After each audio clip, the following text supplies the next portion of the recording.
এরা মনে করে আমরা সবই বুঝি, রাজনীতিবিদদের পছন্দ নয়।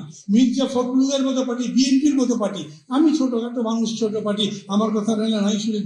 এত বড় একটা দলের নেতারা যখন দেখা করতে চায় তখন 3 বার করে চিঠি পাঠাতে হয়, তারপরে তারা ডেকে কথা বলতে রাজি হয়।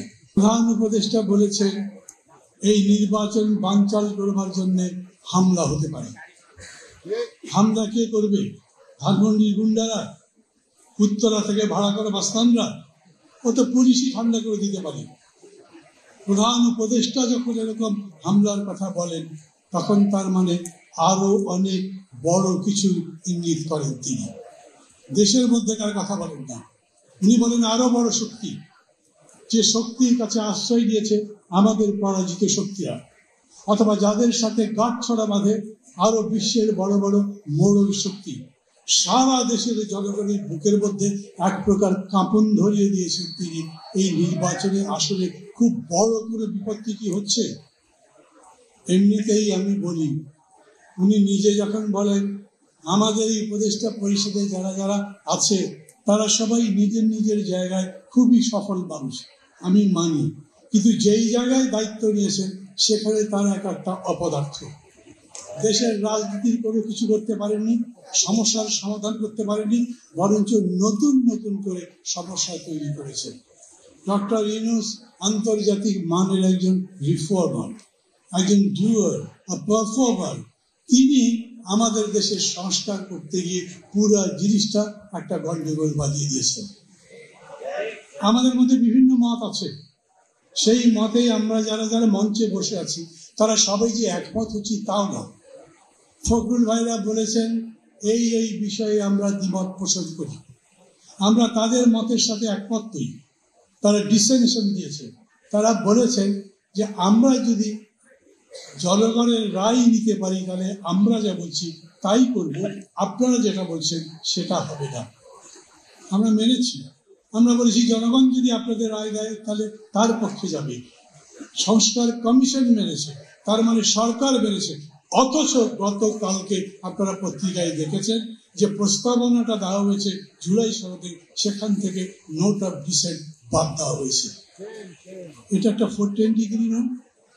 ক্ষমতায় যারা আছে তারাই যদি 420-র মতো কাজ করে, প্রতারণা করে রাজনৈতিক দলগুলোর সাথে, তাহলে আমাদের ভবিষ্যৎ কি? আমরা যে নতুন বাংলাদেশ গড়তে চাই, বৈষম্যহীন বাংলাদেশ গড়তে চাই, গণতান্ত্রিক বাংলাদেশ গড়তে চাই, এদের হাতে সেই বাংলাদেশ গড়া সম্ভব হবে? সবার মধ্যে আজ বড় প্রশ্ন। আরো অনেকগুলো কাজ তারা করেছেন।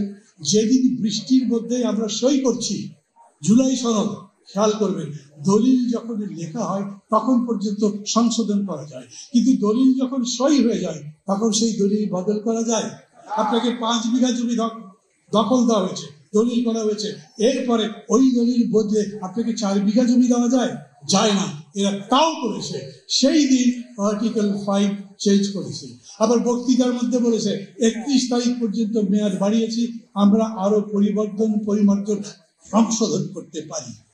জুলাই সনদ সংশোধন করবার অধিকার সই করবার পরে কেউ তাদের দিয়েছে গায়ের জোরে, মূর্খের মতো, না বুঝে যা ইচ্ছা তাই তারা কাজ করছে। কি করবে? এরা তো কথাও শুনে না। এরা মনে করে আমরা সবই বুঝি, রাজনীতিবিদদের পছন্দ নয়।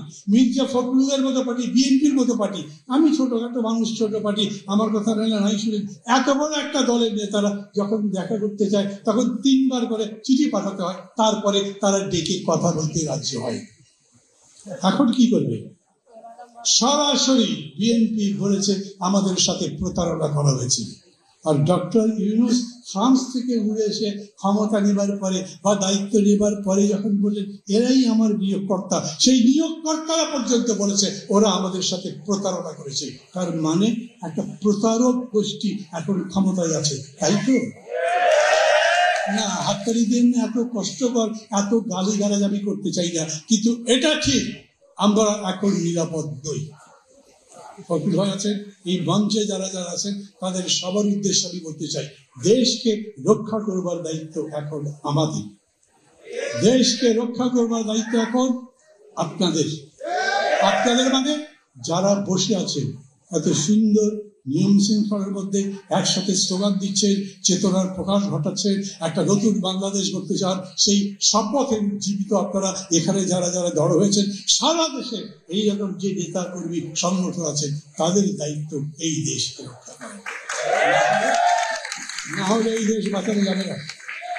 আজ সম্ভাবনা আমাদের মধ্যে, যারা বাইরে বলেন না ওরা বড় ভালো কাজ করছে, ওরা বড় জনসমক্ষে কাজ করছে, ওদের কোনো দুর্নীতির কোনো কাহিনী নাই, আমি তাদের বলি এই মঞ্চের মধ্যে যারা আছে একজনের নামে আঙুল তুলে বলেন তো ওরা এই দুর্নীতি করেছে?